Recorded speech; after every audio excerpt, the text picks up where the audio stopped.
From the Ticats Audio Network, this is a Ticats This Week, built by Turkstra. Whatever your next home project is, build it better with Turkstra. Visit TurkstraLumber.com today. Getting set for week 3 of the season, game 3 for the Tiger Cats, and they're looking for their first win when they visit Saskatchewan in the back half of a home-and-home on Sunday. Welcome to Ticats This Week. I'm RJ Broadhead along with Steve Milton, Mike Daly, Luke Tasker.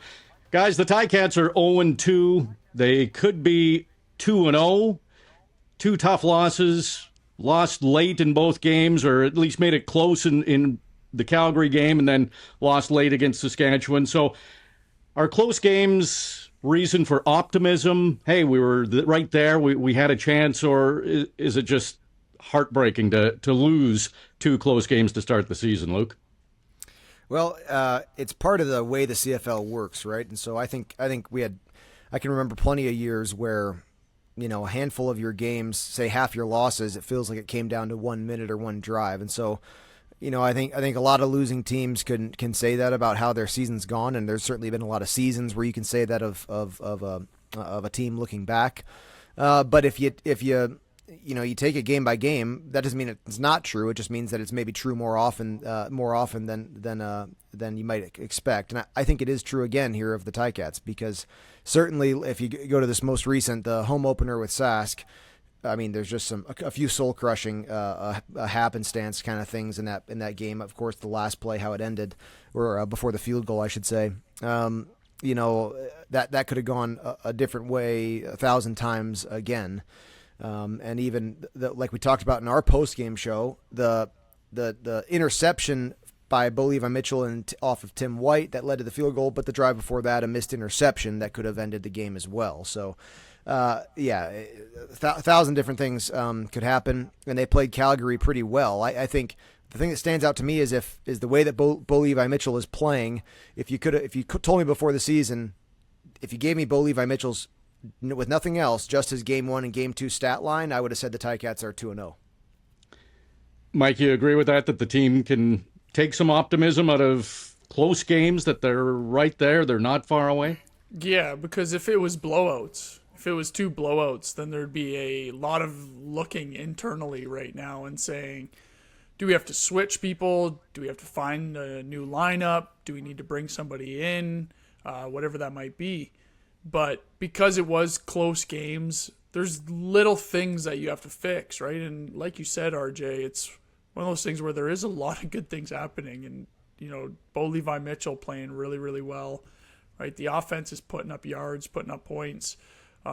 Defense just has to find a couple of those takeaways that they had an opportunity at against Saskatchewan. Just couldn't end up getting it. But, yeah, if it was a blowout, then there's a lot more that's going to be on fire internally. But because they're close games, you always just look for, you know, how can we stop 3 points and win that game? Or how can we put up an extra 1 or 2 points, right? And that's what they're looking at right now. Steve, I want to ask you, is an 0-2 start different this year because of the East Division, and Ottawa's off to a better start than they have been in the past?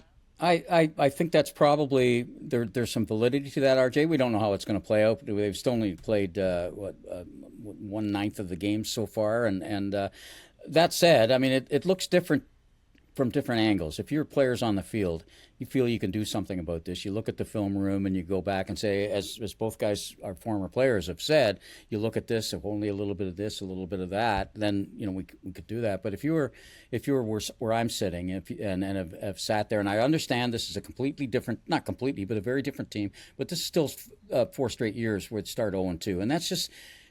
It is playing with fire a little bit, even though you could have won both those games. Now you take, and I think you have to take positives out of this game. For one thing, I thought the offensive line was quite improved in many, many areas. We didn't see it in the run area, but part of that was what was happening on defense, a different type of defense that was being played against them, and what was open there. But I think the offensive line, I think they played quite well, and people that I talked to about that feel that there were a lot of things that could happen. And that's one of the hardest things to do is when you're bringing 2 new players in an offensive line, because it's like synchronized swimming. So I think the fact, and then Bo, as we've all said, took from what he did in the second half and basically opened the game with that, and that's I think lots of room for optimism there. And yes, they could be 2-0. Here's the real facts: they aren't. That is a fact. Yes. So, a couple of clicks, sorry, guys. and there it is in the standings. But and here's the other thing: you can be second. You got the crowd in your.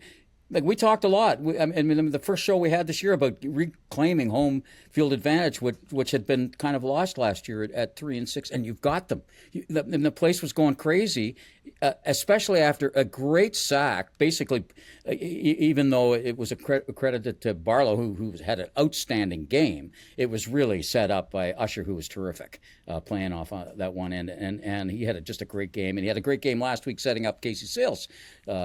Sack, but when you have that and it's 2nd and 17 and you've just made a play like that and the place is going crazy and you allow them 18 yards on the next play,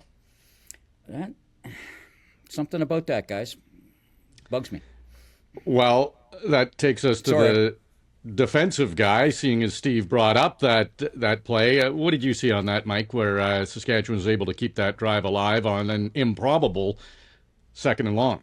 Yeah, well, what I saw was, when it's 2nd and long like that, there's a tendency for a lot of the DBs and kind of the linebackers to back up and keep everything in front of them. But what ends up happening is offenses know that. So it's one of these things where if it's let's say 2nd and 17, right, that receiver can catch the ball at 15, 14 and turn and fall forward. So the protecting and the playing back doesn't necessarily work as well in that situation if you're behind the sticks. And that's kind of what happened with Stavros there. Is I thought what I saw was he was looking the wrong way, maybe not looking at his reads on the 3 receiver side as opposed to 2 receiver side. They were diving him a lot last game, so trying to take away those quick digs, understanding that Trevor Harris was trying to wrap those linebackers with those intermediate routes, right? Show something in front of the linebacker with a really shallow route and then get something in behind him. And that's when Trevor Harris was at his best. Now, when Stavros was diving on that particular play, I think his eyes were in the wrong spot, so he could have probably looked over because he was about 3 or 4 steps late. He ended up absolutely obliterating the guy, but it was 3 or 4 steps late, unfortunately, right? And then from that point on, it was just big play after big play after big play, all in behind those linebackers with the defensive backs playing really safe. So you're really just opening up this massive area for some of those bigger Saskatchewan receivers like Kean Schaefer-Baker. Yeah, Jareth Stearns, I think, was the receiver. He's 2nd in the CFL in receiving, and for him to hang on to that football after taking that hit, I mean, that's impressive. That's how you win football games. So Stavros did what he had to do as far as the hit, but great job hanging on to the football. We've all talked about Bo already, so let's go a little deeper into Bo Levi Mitchell's stats through the first 2 games. I had to quadruple check because I thought it may have been a mistake. He was exactly 27 completions for 38 attempts in each of the first 2 games for a 71% completion percentage, threw for 300 yards in the first game, 380 yards in the second game. Luke, you're the offensive mind in this group. Is 27 for 38 pass attempts, 2 games in a row? Is that strategy? Is that game plan? Or is it just fluke, just the way things worked out? Yeah, I think there's that it's a range, certainly not an exact target, but Milanovic, that probably gives you a sense of his appetite for the balance of run and pass. And I think the interesting thing there is, a lot of teams a lot of coordinators are going to run the ball when you're in the lead. And for the most of this Calgary game, most of the Saskatchewan game at home, Hamilton was playing with a lead, and at many times it was a 2-score game. And so that said, the run game was half as productive as the season opener out in Calgary. So you have this sort of these 2 different pressures of trying to control the clock, maybe trying to control the ball, keep Sask off the field and control the run game, but the run game wasn't as effective as it had been. So that pendulum kind of swings back to it was Bo Levi Mitchell really moving the ball at Tim Hortons Field.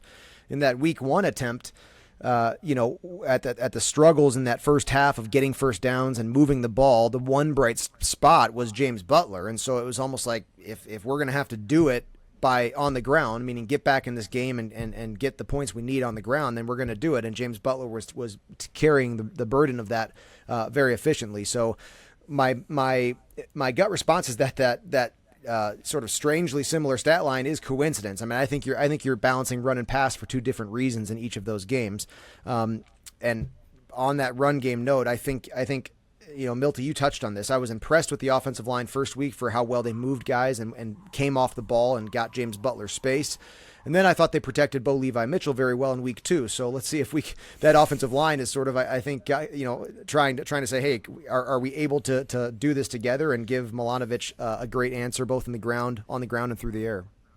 You bring up a very interesting topic, and that's the run game. It looked great in game 1. James Butler, 119 yards rushing.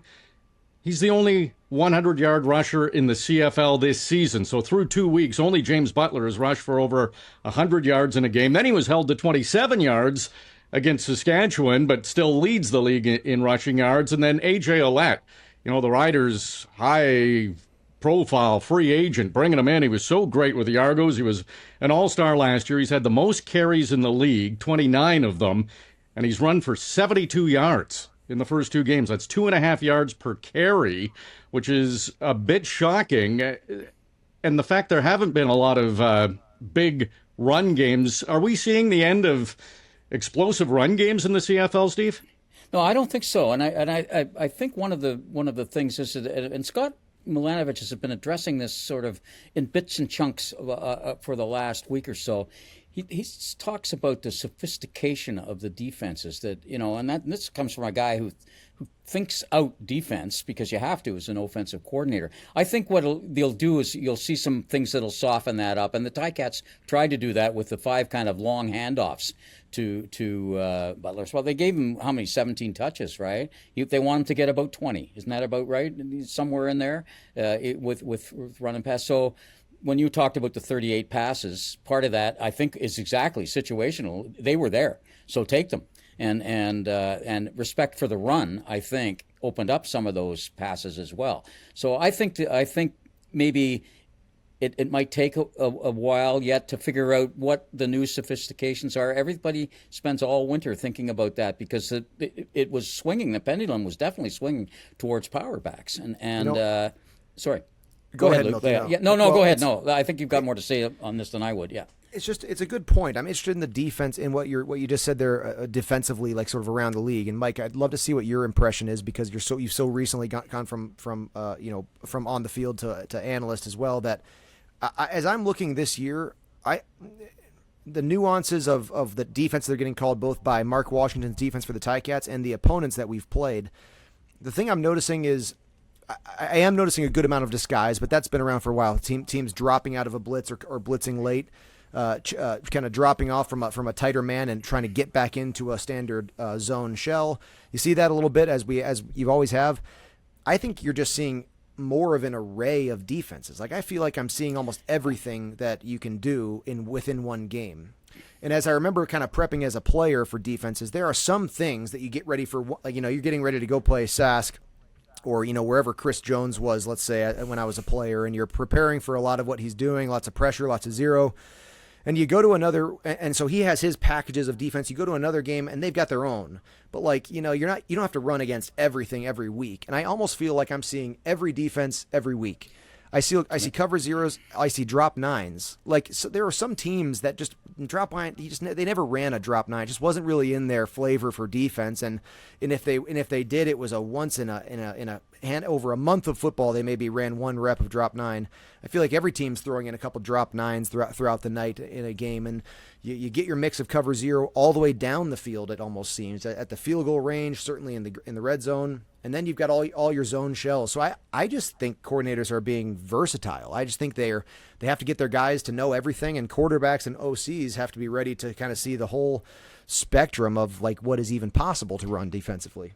The Ticats ran a 3-6-3 on a couple plays there in the fourth quarter, right?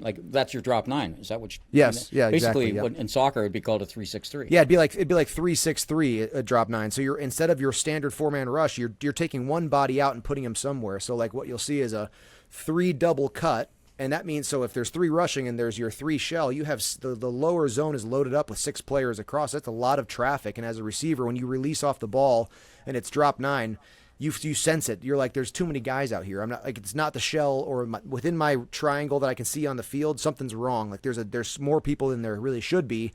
And that's what obviously drop 9 is for. You're loading up those zones. And so, Mike, go ahead. What do you kind of think about that? Yeah, well, adding to the drop 9 thing, the way defenses look at zones is underneath zones have 6 they're spaced out throughout the field, right? So when you're able to do the drop 9, you're taking away all those underneath zones, which takes away those quick passes that you saw a lot of what Trevor Harris was doing.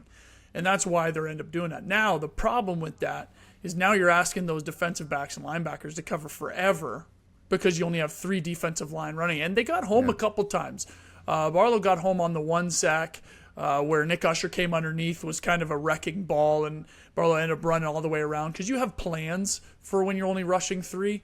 I think what ends up happening, though, is the CFL, any football really, and I think coaching in general, is a copycat league. You hear that all the time when you're a coach, when you're a player, it's a copycat league. So usually who is doing the best over a period of 1, 2, 3 years, every coach is going to say, oh, they're doing really well, I'm going to take their stuff. And if you go back a little bit, it was, Orlando Steinauer was a DC at one point, and he ran very similar things to what Mark Washington was doing. When you think of Richie Hall and Winnipeg when they were winning all the Grey Cups, right? It was all these different looks. Show this, bring that, right? Show the same thing, bring something else. So it's always based off of a specific look, and then you'll have 3 plays off of that look, whether that's rushing 3, whether that's rushing 4, whether that's rushing 5, and you just bring all these different looks because it confuses quarterbacks. Now, tying that all into the Saskatchewan game, the difference between the first half and the second half was the first half, the defense had energy. They were feeling good. They had the momentum, and they were showing those different looks, right? Luke said, as you're running off as a receiver, and all of a sudden, now you're about 3-4 yards into your route, and you're like, hey, what's going on? This is different than what I thought it was going to be before the ball was snapped. That's confusion. Well, it's not only for just the receiver, but it's for the offensive line. It's for Trevor Harris. And they were doing a ton of that in the first half.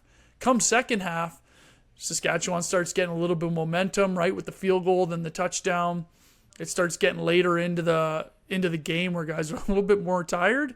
And now they're not showing anything different. They're lining up in it. And you can see Trevor Harris at the end of that game looking over there going, yep, okay, that's cut coverage, right, where the corner is low, the half is high. Look over here. Oh, it's man coverage. Okay, I got it.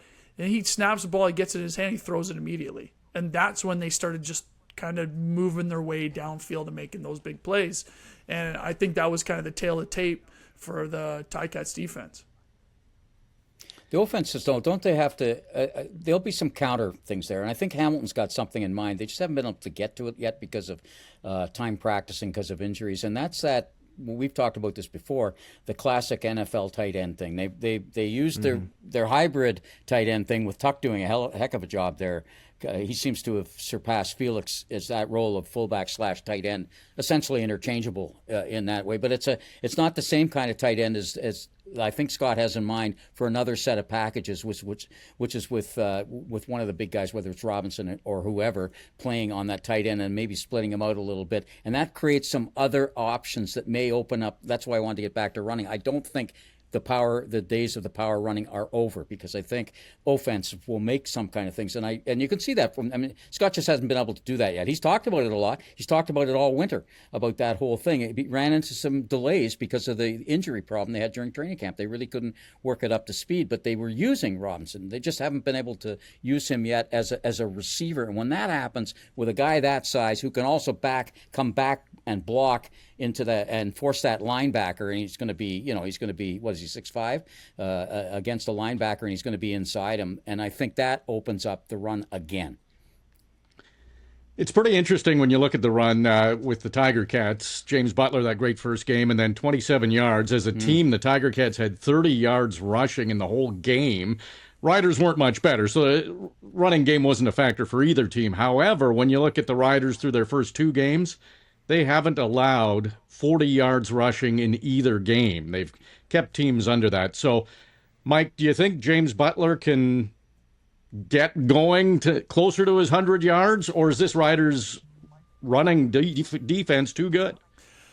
Well, they are playing well. I don't think it's anything specific that they're leaning on a little bit more. I think what you see is you look at the Calgary game, and all of us were saying this too. Take away the run. Right? James Butler, when they ran the ball, it was almost 9 yards, or is it 9.5 yards a pop? That was really what opened up the pass game. Now, with Levi Mitchell playing as well as he is, they're definitely going to say, hey, we can't let this guy win the game by throwing 350 yards.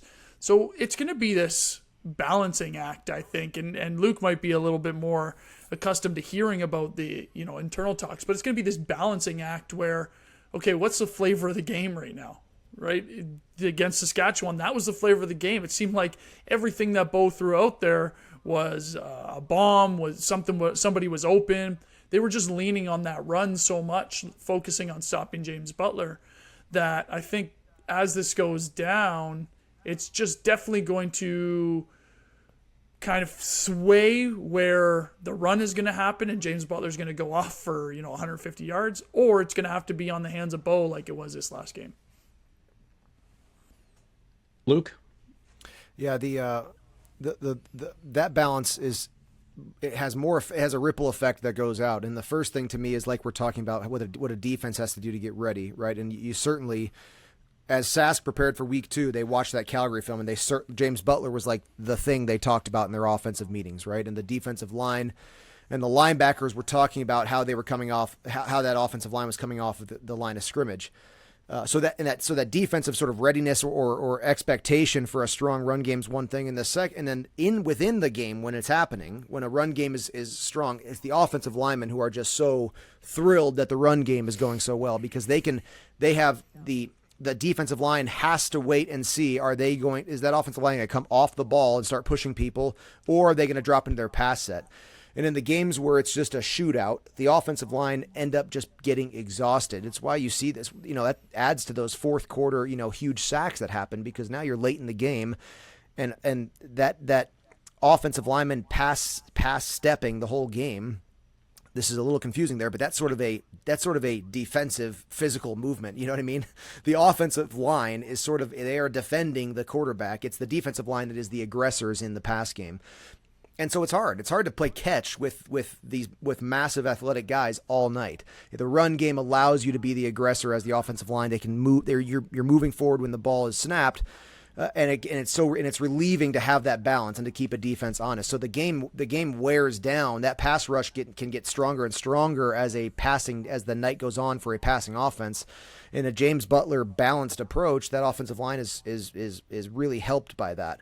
And so, not to mention those, and then that the linebackers having to play fair to that run and pass, with a strong run game, is super helpful. A guy like me is wrapping linebackers so much easier in the days of CJ Gable with just, you never know what's going to happen, or if they're going to have to cover him as the check down when he escapes. That makes all these slot guys' job easier as well. So that balance of run and pass just ripples out into layers of just healthiness for a football team. Well, and to James be fair, Butler did have 40 yards receiving. Just we're saying Good he didn't point. have a lot of rushing yards. He did have some good catches. Go ahead, Mike. Yeah, That's and right. It's not like James Butler isn't being productive on games like this. A lot of the rushing attack, and a lot of this is based on stats, right? Everyone's looking at stats, say, oh, we didn't run the ball really well. A lot of what that is just leaning on a defense, like Luke had said. A good game running the ball stat-wise versus a bad game running the ball stat-wise is breaking off one or two big runs, right? That's it. That's right. The idea of it is really leaning on that defense, and like Luke said, making sure there is that balanced attack, because now defensive coordinators can't call the play that they want to. If it's a 2nd and 5 situation and you've run the ball a couple times successfully or not, they're thinking in their head, okay, what am I going to call? And then Luke said it's a perfect example of it, where that D-line has to think run. There's two different ways a D-line comes off the ball. If it's a run play and they think it might be a run, it's like making a big wall along the line of scrimmage. So they step up about 2 steps and they sit there and they hold their gap as hard as they can without getting pushed. If it's a pass, they're like sprinters coming off the ball. And it's just 2 completely different things. So I don't think the stats are necessarily a good correlation on if the run game is working or not. It's more so if they're still feeding James Butler the ball and really making that a balanced attack. And Mike, it'll be interesting. We should have the same discussion on next week's show to talk about the true impact of the run game in the second matchup for Sask. And in addition to that, Tommy Condell, one of his things is that in the CFL, the wide receivers, there's a section of plays on your call sheet that is like the run game through the air. It's like you have to be an extension of the run game. The obvious play call of that is a wide receiver screen. Like Tommy would always just say, you guys, this is part of the run game. Like, you guys need to move the ball. We're looking for 5 yards on first down here. That's what your goal is. If I call this play, you're just an extension of the run game. Part of that also is the check down to the running back. You could almost consider it an extension of the run game. Same way as a linebacker, and the D line has to hem in a James Butler when he gets the handoff.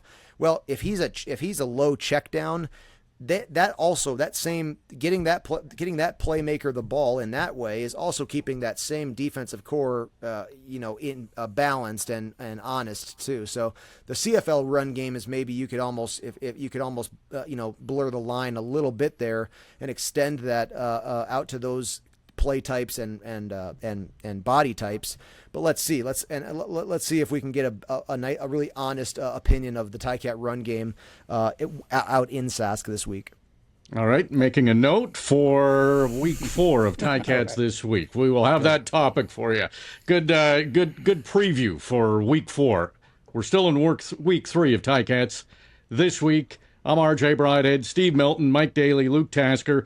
Let's talk about the receivers a little bit. And in the first 2 weeks of the CFL season, a Canadian has led the way in receiving yards. In week 1, it was Tyson Philpott of Montreal.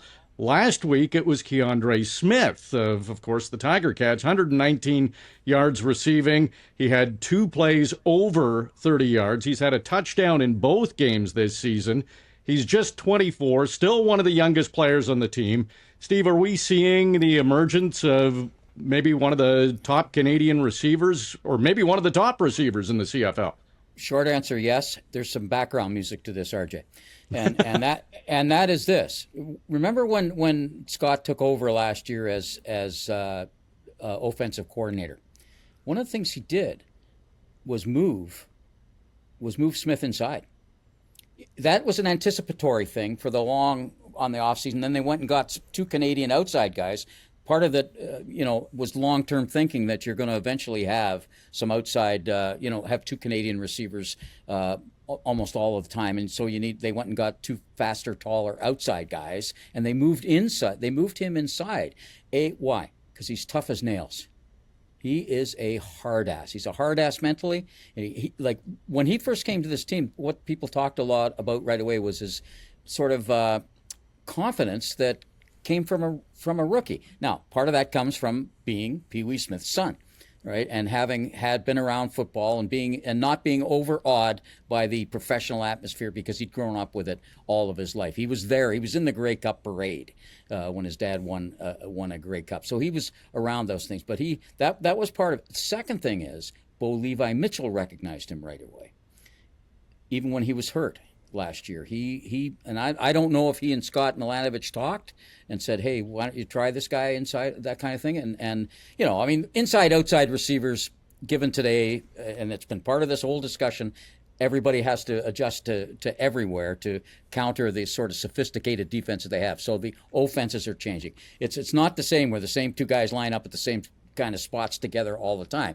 There are guys that work together, but generally, you move people around. The other, and Bo and Smith worked together most of this off season. I mean, almost every day. In here, I'd see them in here. I'd be in here covering the soccer team, and these guys on a nice day might be out throwing the ball, and then they worked. There was a place in Toronto where a lot of guys got together and worked there. So that's a big part of it. I think he's a real player, and I agree, yes, he's emerging, but I think the emerging had already started last year just because of partly, he's very skilled. But he's also, I think, the mental part of his game is very strong. Seeing a Canadian receiver excel like that, Mike, as a Canadian CFL player yourself, does that warm your heart a bit? It's cool because you see it from his university career, right, and where he was born. It's one of those things where it's like, oh, well, look at this. A Guelph University receiver is doing this well in the league, right? And that's just a thing that I grew up with, was looking at the universities and being like, oh, this is really cool to go play here, right? So maybe not so much for, myself at this time, because I was able to play with so many different people from so many schools and some American guys and some Canadian guys. But I think when you see the players that I coach at Laurier, or even some of the high school kids, they can look and say, oh, Kiondre Smith went to Guelph, which is right down the road, and Guelph's recruiting me, and now I can go there and not just be, a player on the roster and try to collect a check and that's it. I can actually go out there and be a dynamic player who's, competing with some of these guys from top schools in America that you see on TV with making all the big money, right? So I think that's the really cool part, just what it does to the grassroots level of Canadian football. Great answer. Steve brought up a point, Luke, I want to ask you about Kiondre and Bo playing a lot of catch and working together. Does that chemistry off the field translate on the field in games? Yeah, it does. I was great friends with Zach Claros and Jeremiah Mazzoli, and those are the guys who threw the majority of my touchdown passes. And actually, the quarterbacks, apart from them, as I think back through, I was great friends with them as will. The Ticat fans will remember Jeff Matthews. I'm going to see him out at his home in Montana this year at some point, and he and I went to college together. But it does. The chemistry does. It's not Yellowstone Ranch, is it? West Yellowstone, Montana is where I'm going. The lock from the locker room and the sort of sideline stuff. Dane Evans and I had a dropkick competition after every practice in 2018, as we were with June, that chemistry does matter. And I'll say to Kiondre, I've noticed he looks different route running to me than he did in the past, and I am pleased with the gain he's made. And I think that I wouldn't have said either way if that was going to happen to him when we first met him as Ticat fans. So I think it's an unfair assumption, and I guess what I'm saying is you just don't know that about a guy, if he's going to be the kind of guy who's content with how he is and his ability to play, and however long of a career that will make for him, or is he a guy who every year is going to take strides and he's going to become a better and better football player. He looks different to me. He really does, in two ways. In his route running, and that's the most important one. And I say most important just because I think it's the thing that most receivers come into the league and still have work to do route running. Like, that you have to become a better route runner from when you first show up to continue playing, to continue your career. You have to stay on an upward trajectory, and you have to become better and better at your releases, at the top of your routes, at your angles, at your ability to fade with the football. And the second way is actually at the catch, just the hands. A lot of guys are pretty skilled from before they get here, and some guys do have to get better, but I think Kiondre has. I think gets better. He's been better at attacking the football, at catching it soundly and securely with his hands. First time, no second catch, no second clutch on the football, and tucking it away. So those two things I've noticed huge. I mean, his touchdown down at the Stipley end of the field, he was on the far left side, and he's running sort of a deep seam or maybe like a skinny post. And as the play sort of breaks down, he took an angle from the left side of the field, very deep, right? He was actually in the end zone when he did this. From the left side of the field across in front of the goalpost.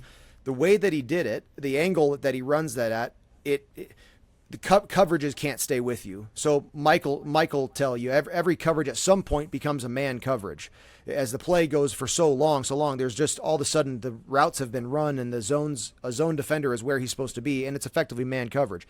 He broke that in such a way to get into Bo's range downfield while sort of drifting between defenders as the zones are breaking down. And I just thought, and there's coaching there too. A broken play, we used to call it a jazz session. Like there's not rules, but sort of patterns or like, areas to be in, but there's no strict route anymore. You have to kind of play within the rhythm of like a jazz band. Supposedly, I'm no jazz guy. But supposedly, that's what they say about jazz. You are a guitar player, though. Yeah, that's they had right. a jazz period where they musician just as well. brought saxophones in for Luke and those guys, and they'd all just kind of sit around in a circle. And That's what wide receiver meetings pretty much are. Actually, yeah, It's they just didn't a- talk about anything. just a jam anyway. session. Yeah. Can I amplify on? I wonder if I can amplify on Yeah, go something that you said there, Luke. When you and it struck me when you talked about the hands and making secure the ball, no juggling and that kind of thing. But also afterwards, like if you remember, he had issues last year and the year before with dropping the ball because he was trying too hard, not recognizing, okay, it's time to stop now, right? It's time to stop and protect the ball and not just make sure I've got what I've made already. And I think that takes, there's a little bit of, I don't want to say swallowing pride, but you have to fight down a little something there to say, okay, this is as well as we can do on this. I don't want to fight for an extra yard with the ball out like this. Like he had a couple of times like that last year, and did he have one in the first game? No, certainly not. But he had one in the exhibition game, maybe. And anyway, yeah, it was in the exhibition game. I think there was something there, and I think that takes. I think that's part of the mental development, and isn't like to sort of say there are times I've got to accept what I have.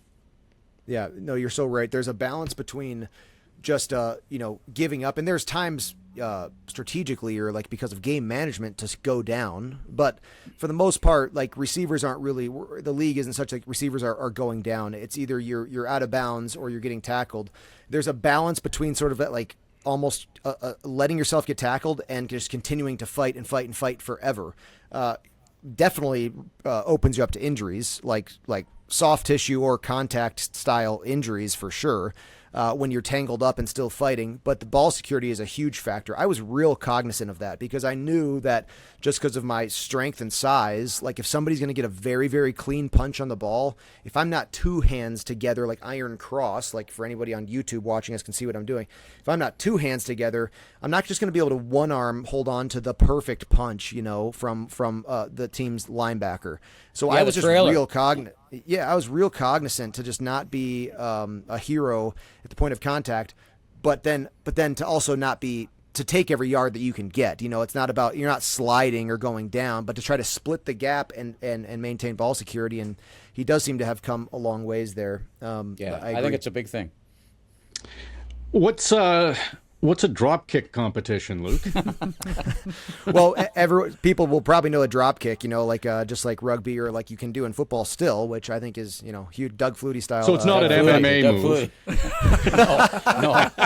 No. Sorry, yeah, vernacular. That's an interesting point, actually. Yeah, maybe somebody's out there still like, whoa, you got to get back to the Beating drop each kick. other up. Dane Evans and Luke just having a throwdown every practice. Can you imagine? Oh wow. Like an actual like a rugby style drop kick, just hook it from further and further and further till somebody misses. I could not really do it at the beginning of 2018, and Dane and I could both drop kick very proficiently by the end of that. Is there a spot for that in the game? Well, let me give you a situation, RJ. How about this? If we could broadcast this on the Ticats audio network, we would our call might be forever sort of kept in the sort of highlights of broadcasting history. So imagine this: you're down by 2, but you're outside field goal range, okay, and it's the last play of the game. So you can't kick the field goal, but you only need 2 points. A receiver could catch a intermediate route downfield while they're in a super umbrella, Hail Mary type of defensive coverage. You could catch the ball and you could drop kick downfield, like just in the middle of the field. Anyone can kick the ball at any time in the CFL. Remember, and you could score a single, right? So you run this play. If the game is tied, like we almost had for the home opener, what RJ and I were hoping to see and call, you may have a 0 on the clock and somebody else, you have a kick in, kick out scenario, and you're trying to, and the single is crucial because that would have been a game. The game was tied, right? We would have been a game winner. Single point. But let's say you're down by 2, that's not going to do you any good. You have to you can kick a drop kick I could just catch a dig route at 18 yards, and if I'm in range, kick a drop kick for the win. So you never know. Maybe we'll see it this year. 6 Australian rules football players, punters in this league, or 5. Yeah, those guys are. If that guy Hey, if he shows up as a One receiver, day- one of those Australian Yeah. rules punter, I'm getting up there and I'm jamming him and not You're letting him getting right catch on, that yeah. You're intermediate jamming. route. Exactly. I'm sorry, that's what we're doing. Yeah, I see what you're trying to do, and I'm going to just not let that happen. Yeah, here you go. Let Luke try to drop kick the field goal. Yeah, Mike. If Mike would have just stood back and said, "Luke, I've seen you after practice try this 15,000 times. There's no way you're going to No make chance. this from 35 yards." But you practiced and you got good at it. Yeah. So the Tiger Cats receiving core through the first two games, their leading receiver as far as receiving yards is Shamar Bridges, the rookie, and congratulations to Shamar scoring his first CFL touchdown in the last game. Then Kiondre Smith, we talked about him. Stephen Dunbar, who got his first touchdown of the season last game. And who haven't we talked about yet? Oh, yeah, Tim White is fourth on the team right now in receiving yards. He led the CFL last year in receiving yards. Mike, are you concerned that he's fourth on the Tiger Cats right now? I'm just concerned for him. I'm concerned for his mental state in the sense that when you have such a good season, in order to recreate that season, a lot of things have to go right. Part of it, I don't want to say luck, but part of it is you getting seen by the quarterback at the right time, getting the ball out, maybe getting in behind a couple coverages and securing those catches. Every receiver has drops, right? Luke didn't have many, right? I had a billion, and I consider myself a receiver every once in a while. But every receiver has drops. And what I'm more concerned about with Tim now is not the drops that has happened, because he's going to be out there every week, right? He does things that are so good in order to get an open. He's so fast. He takes the top off of defenses. You have to worry about him a lot in one-on-one situations. Even in screen scenarios, he's very good at getting the ball in his hands. I'm just more so worried about how he's feeling himself, because the problem is when things start going wrong like that, you almost doubt yourself. And Luke has said this a ton of times, and for me, the defensive backs need confidence right now to go get a takeaway, right? Receivers need confidence to go get the ball. That's why Kiondre is doing so well, because he is confident, right? And right now, Tim is kind of sitting there thinking, oh man, like, I'm just not really feeling like I can do this like I was doing it last year. And that's one of the biggest battles that he's going to have. I'm not worried about Tim White as the receiver. I'm worried about him as the person and trying to wrap his head around that. What are your thoughts on his start, Steve? I echo that almost exactly. I think my guess is they're spending some time. You guys would know this because you've been in the room. They would spend some time, maybe not in front of everybody, but certainly saying, hey, remember, there's something I think Tim needs to remember here. And one of the things is that he had trouble with drops from getting hit when he first came. And it was happening in practice even when he was getting shot. And then there was that play where they ended up going into Calgary, and they won their first time in 18 years, and he got lamb-basted. But it was the play that set up the winning points for the first time they won there in 18 years, and it was he said that was a kind of a turning point for him because he hung on to that ball, and that had been a problem. So whatever the problems are now with dropping, two in the end zone, and that's just a fluke. The last one, I think, that was as Bo said, he was almost trying to do too much as an athlete on that play.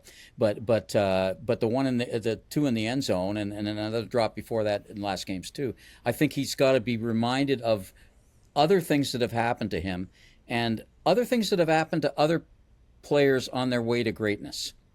Is that there's always a stretch, whether it's 6 games or a year sometimes, where things, it's not linear. It's not straight uphill all the time. All players that really, really make their marks, there's sideways moves, there's backwards moves, there's all those kinds of things. And so I would assume that again, it is, you have to work with him, not on his technique so much as just on reminding him what he can do and pumping him up a little bit. And Scott did that right after the game in his public statements when he talked about that. What was it? They decided to go for it. 2nd and 8, which allowed them, and he got 7 on a great catch and got whacked and hang on to the ball, and they were able to get the first down on the next play to keep a drive going. And I think that was his way of reminding Tim, hey, you do a lot of great things, but I think, you've probably got to have to be some emotional massaging here. Luke, do you want to chime in on Tim White? Yeah, I think I can just think back to similar times when I was in a situation the same sort of not off to the start I would have expected or after a big mistake. I think there's something else too. You've got, let's say, 3 plays that sort of stand out right now. So a dropped touchdown in both games, and the end of game against Sask. I think what also you can do too, as you start to, as sort of the voices in your head start chirping, and you start like what Mike said. There's a sports psychology aspect where you start sort of doubting what you're doing. You also need to get your perspective above the clouds there. Look at those 3 plays, and there's 3 things you could have done better on each of those plays. Maybe the Calgary one, Tim would have timed his sort of fade away to the ball a little bit different. That one was sort of outside his outside of the straight line of his route. And it's not the easiest catch ever, but I think he could have thought a little bit different. I think he could think and imagine it happening a little bit differently in his head. Certainly the end of game against Sask, you think about maybe just flipping your hands over on the catch or bodying it a little bit, getting ready for the hit. And then the touchdown drop in Sask there, that is also, believe it or not, if the listeners can imagine the play, it was sort of right across the middle. It's actually not the easiest catch because the ball is coming over 10 bodies that are right underneath you fighting. It looks a little funny sometimes coming right there. My point in saying that is all just almost blame it on the technicality, blame it on the situation, and don't blame it on yourself, the athlete. There's some sort of heroism in a guy overcoming that sort of thing, saying everyone else is doubting me. I know it's just 3 mechanical errors that I made. It's a situation, not a person, and help your mental state by not being so hard on yourself. Believing in heroism. Jeff Reinbold, one of the quotes he used to hold on the board was Benjamin Disraeli, and it was belief in heroics is what makes heroes. Like you gotta be able to convince yourself that you are who you are supposed to be. And I think, Tim, you get a little bit of that mojo, and you can start creating a momentum for yourself. Some of those scenarios you mentioned, Luke, maybe have magnified things, but I'm going to calm everybody about Tim White because here is a really interesting statistic. This year, he's missed 10 targets, and he has 112 receiving yards. Last year, through 2 games, he missed 8 targets and had 112 receiving yards. Exactly the same amount of receiving yards through 2 games, almost the same amount of targets not hauled in. And then in Game 3, last year he had 143 yards receiving. So, here we go. Tim White's going to have a big game on Sunday. You keep coming up with this stuff, RJ. This is unbelievable. Like, did you take your CPA or something like this? You a chartered accountant? I'm a bit of a stats nerd sometimes. Man, but those things are, I think they're relevant. Yeah, that's great. Well, and then he went on to lead the league in receiving. So it's 2 games. Relax on Tim White. He is going to be just fine. This is his usual start, and he's going to tear it up starting. Yeah, on he's Sunday. He's overcome much, much greater things than this in his life. And RJ, I want you to tell us what uniforms were they wearing last year in week 3, and can we expect the same this week? Because that tells the tale right there. Yeah. I could check that. Do you want me to? Look at him getting into his computer right now. He was already doing it. He's doing it live right now. I'll figure it out. Holy smokes! Well, I can do that. I can check. You got me. You got me wanting to check that now. So let's. First of all, let's let Mike. While I check that, we don't want any dull time here on Ticats this week. So Mike, let's look at the defense. So the offense has put up pretty good numbers, put up some points. However, the Tiger Cats have allowed the most points in the CFL. Defensively, what has to be better? Yeah. Besides allowing fewer points. But yeah, less points in than the other team scores. I think when you look at the defense, it's still a lot of new people. And I know we talked to Coach Sal before the game, and he said after your 1 game, you're not a rookie anymore. And I agree with them slightly, but there's so many different scenarios and experiences you have to have in a game situation that will get you to the point of where you're seeing things clearly. And right now, I don't think a lot of the Ticats defenders are seeing things as clearly as can be because they are so fresh. right? You look at those two linebackers right now, and that was the majority of where Trevor Harris was picking on for the pass game, right? We're going to talk about the defensive backs because, you look at 400 yards, right? Some of the big plays that were down the stretch that, you can't allow, but were kind of mental errors like Luke was saying with Tim, right? Just a mental error. Maybe Stavros looking the wrong way as opposed to looking to the 3 receiver side. He looked over to the 2 receiver side and was a half step late. Trevor Harris looked him off on that play, but there's multiple plays that have come up like that where they made their money, and they, by being Sask and Trevor Harris, was in front of the linebackers and in behind the linebackers, right where Luke had always made his biggest catches for little first downs, right? That's why you didn't see, other than that touchdown to Keon Schaefer-Baker, the big hit that Stavros had, and then the other big play to Keon Schaefer-Baker later in the game after that big hit in that last drive. Everything else was either that check down that we say is in front of the linebackers for the 5-yard pass that turns upfield, or it was after you hit the check down about 4 or 5 times, it was picking on the linebackers and throwing it right in behind them, right? And Trevor Harris does a really good job at looking one way or the other, but that's where a lot of this defense is giving up their yards. It's these secret yardages that you're like, oh, that's not really big pass play, but then it's just completion after completion after completion. We saw that with Jake Mayer, right? Now we saw it with Trevor Harris. And it's these small little completions. Next thing you know, they're in field goal range, like the Calgary game where it was just an onslaught of field goals in that first half. And then it's a matter of if they score a touchdown or you hold them to a field goal. Where this defense is giving up a lot of yards, it's the bend but don't break, but they're breaking a couple times at the end of this. So that's where I think a lot of these players are going to have to step up and get a little more experience for sure, but also take a little more chances, right? And you see Jamal Peters, he was out there and he was taking some chances. And he was the one kind of jumping in and out of routes. So was Stavros. He was diving down a lot this game. But right now there's just nobody else because everyone else is just trying to make, their correct play and not make a mistake, as opposed to having that confidence that we've talked about in the show and saying, okay, I know I can cover this and go steal that over there. Like a person we all know, Simone Lawrence, was fantastic at that. He could play a dig that was in behind him and know immediately when he was going to throw the check down. So as opposed to that check down being a 5-yard catch, instead of a 7, Simone would tackle it for 4, right? And then it'd be a second and long. So it's just an experience thing, but that's where the fix is going to have to be, and that's a hard fix when it's experience, and the only experience you can get is in a game. It's a tough fix to do. So those linebackers are really gonna have to step up and figure out what they're looking at and get a little more clear on their jobs. Steve, what did you think of Jamal Peters' first game as a Tiger Cat?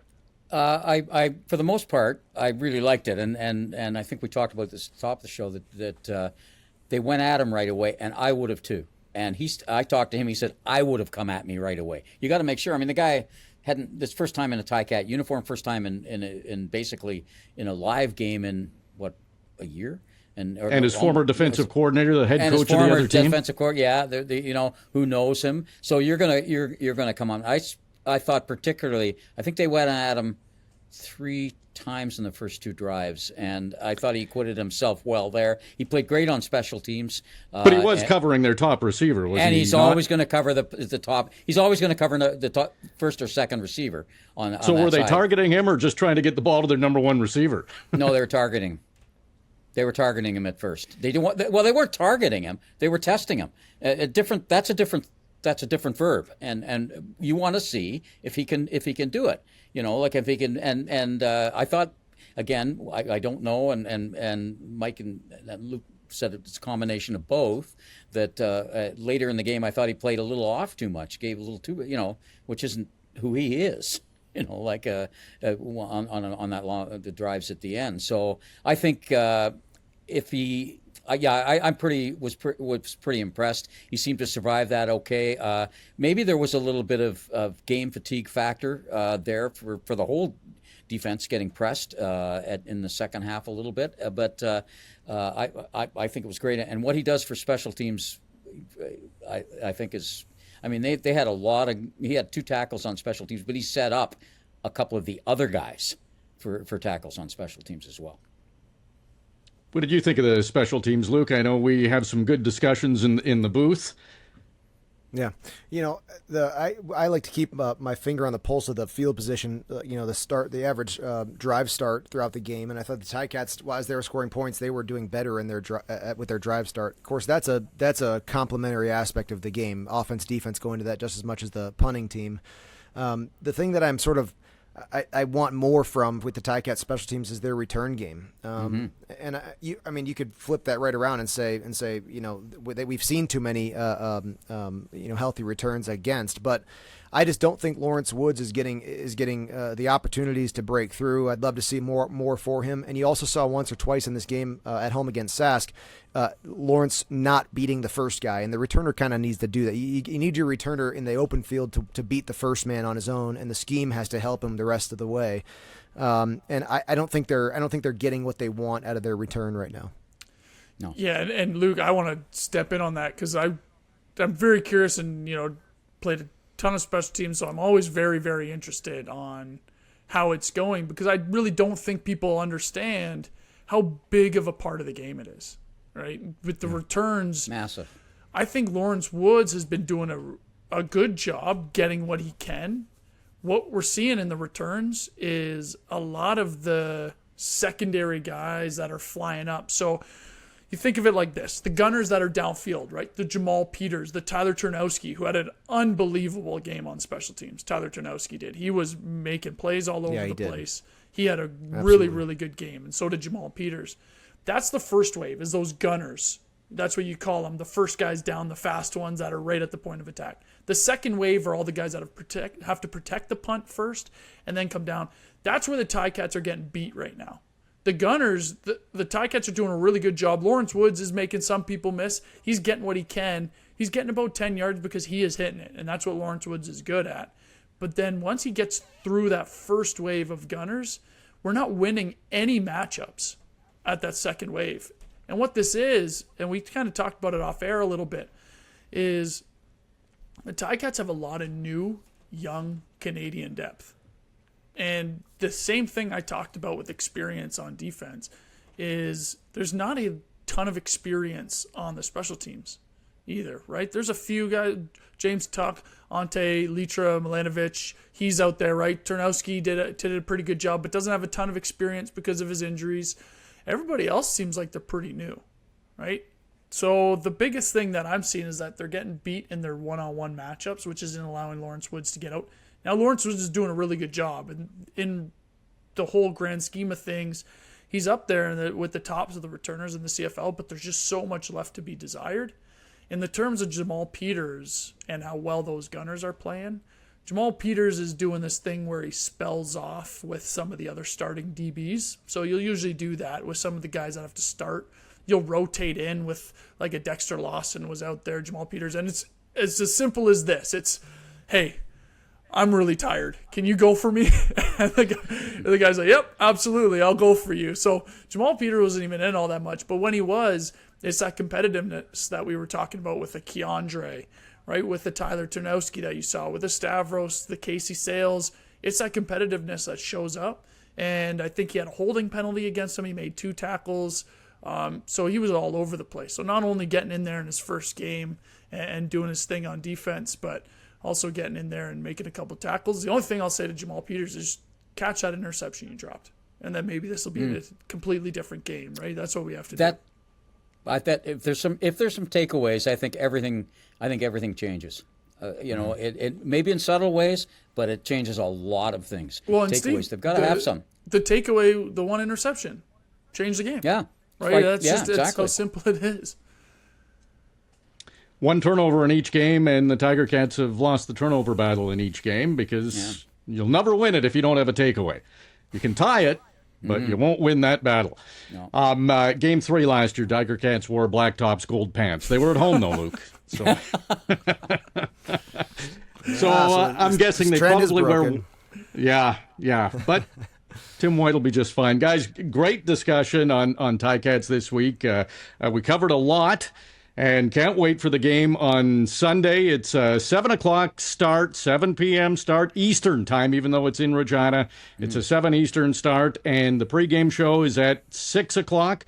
on Ticats Audio Network, ticats.ca/listen. Mike Daly, along with Bubba O'Neill, will have the pregame show.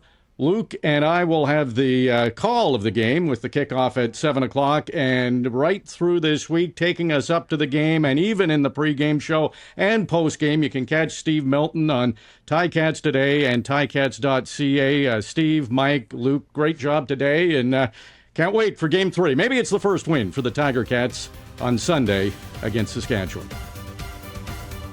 This has been the Ticats This Week, built by Turkstra. Whatever your next home project is, build it better with Turkstra. Visit TurkstraLumber.com today. Like and follow the Ticats Audio Network on Spotify, YouTube, and wherever you get your podcast content, and get a deeper understanding of your Hamilton Tiger Cats.